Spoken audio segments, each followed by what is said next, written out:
Hey there, cats and kitties. I am the Blues Man, Johnny Blues, and with this video, we'll be discussing my thoughts on episode 24 of the anime series Shokugeki no Soma, for all intents and purposes, the season 1 finale, and talk about a satisfying conclusion. I really didn't know what to expect going into this, except that I figured, Soma in one way or another would win the day, and I like that they kind of played against my, speculations along those lines and expectations along those lines, in that he doesn't, he's not the top winner by the end. I like that he still wins, he still gets to progress, and we see that he's like the second most top-notch, going against where we pretty much leave off with the matchup between he and Akira and everything like that. And I was very much on the edge of my seat wondering how this was going to play out, and I like that there's a lot of emphasis on that, but it's not the entirety of the episode. We get to sort of let our hair down again, and everyone's throwing a party at the end. Everyone's invited, people who have been adversarial all through the course of the series, the Eldini boys, Mito Akumi, and all that kind of stuff. They're hanging out at Polar Star, and I just loved it. It was just absolutely a pitch-perfect way to go out, even though I know there's more story beyond this. I felt there was a grand sense of closure with threads, just almost imperceptible threads of the story or continuation of the story to come, that kind of thing. And just, again, I loved the over-the-top animations going over the reaction to the flavors and the aromas of these dishes.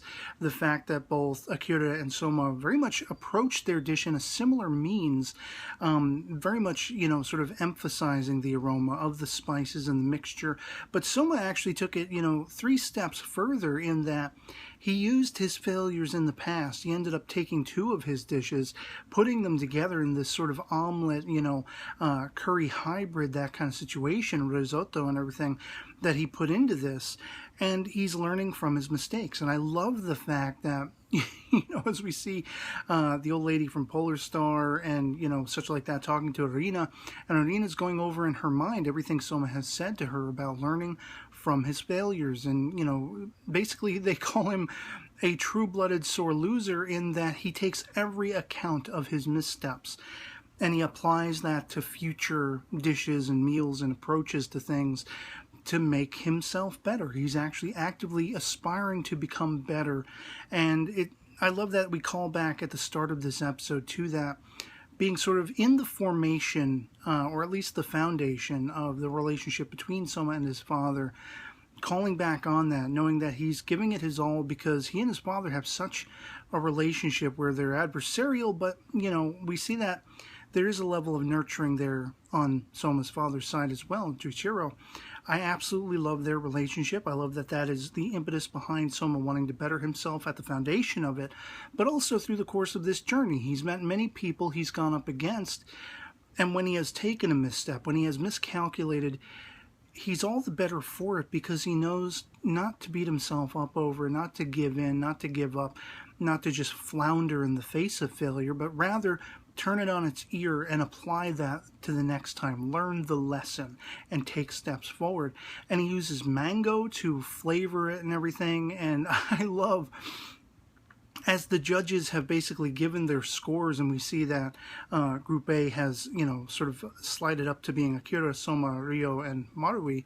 Marui being a surprise, as I said in the last episode discussion video.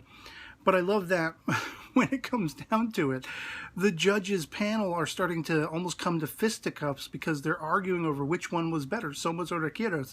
They can't even decide wholly, That to me was hilarious.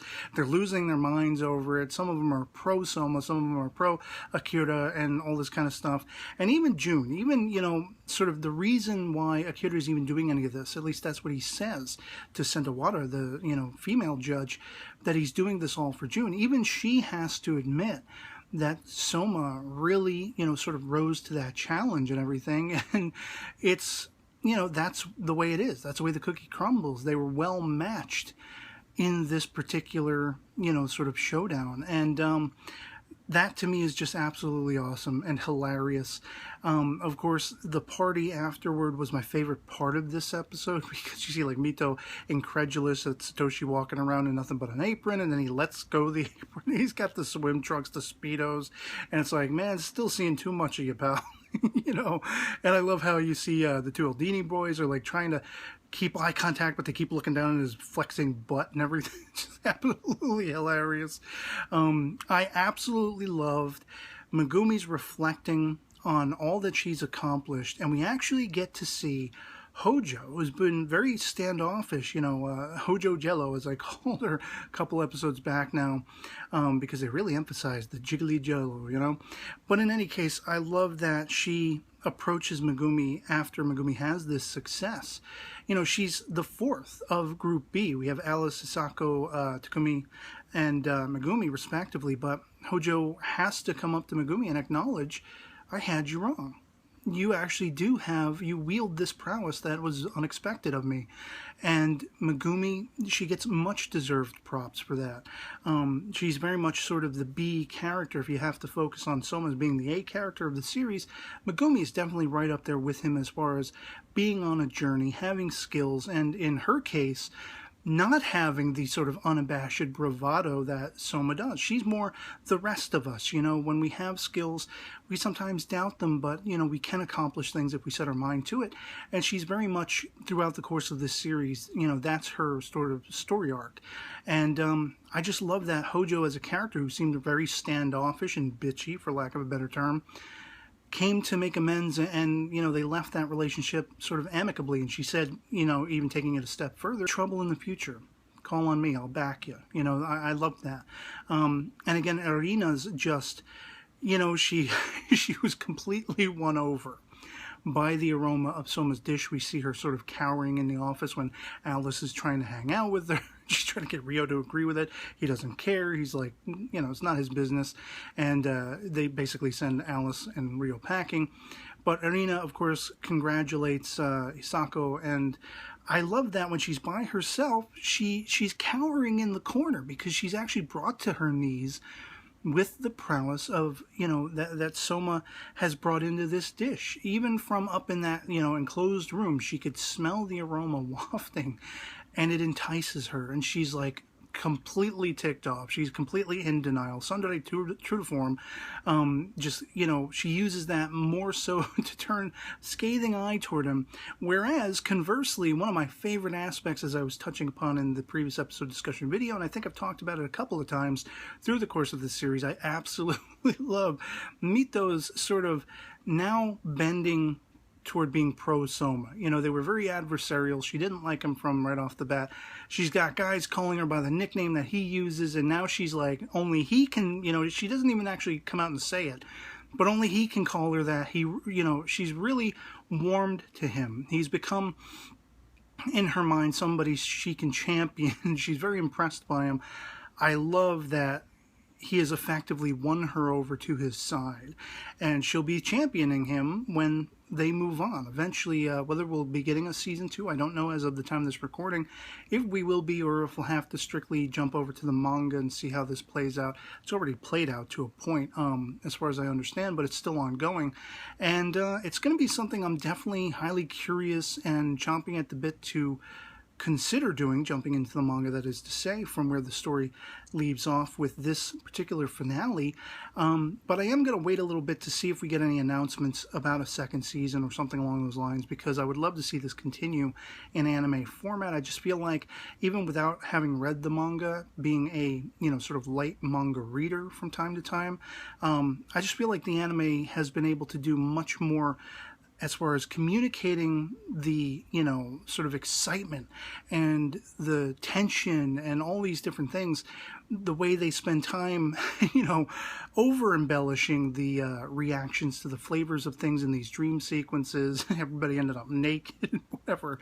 Like, it's over the top. I loved in this episode, you see Soma come out like, Rocky 5 over there, punching everybody with the flavor, the impactful flavor.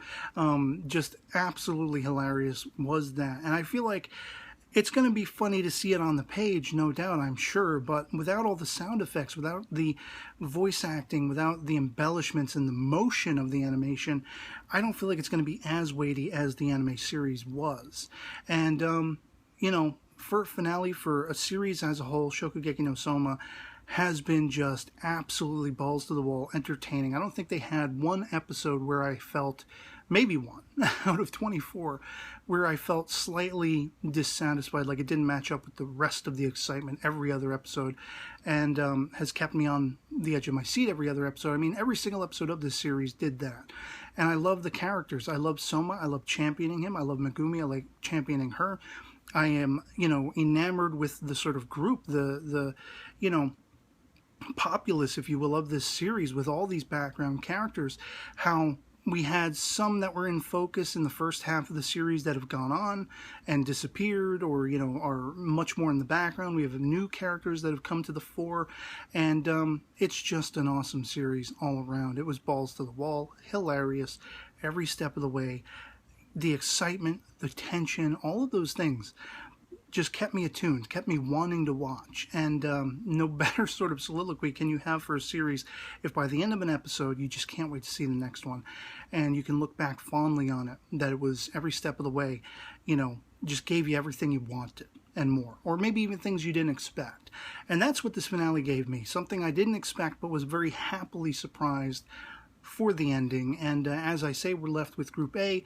You got Akira, Soma, Ryo, and Marui taking out, the 4 spots in Group A that are going to be moving on tentatively, if we ever get a second season, where this story continues. In Group B, of course, Alice, Hisako, Takumi, and Megumi. And I can't wait to see what happens next, if we ever get to see in anime form. So yeah, otherwise I'd love to hear from you guys in the comments below what you thought of episode 24 of Shokugeki no Soma. If you've seen it, if you were following the manga, was it well adapted to you? No spoilers for any potential oncoming story to continue if they give us another season. But was it well adapted? Was it, kept in pace as far as you're concerned with the way the manga unfolded? And were there anything that happened along the course of the series that went against your expectations, or were pleasant surprises for you? Let me know if you enjoyed this finale as much as I did. If not, why not? Let me know in the comments below. Love having the conversation with you guys, even if we agree to disagree. Just expounding on a series like this that is so enjoyable. Love having the discussions to that effect. So otherwise, that'll be pretty much it for me on this. I hope this video finds you well, and I'll catch you all later. Peace.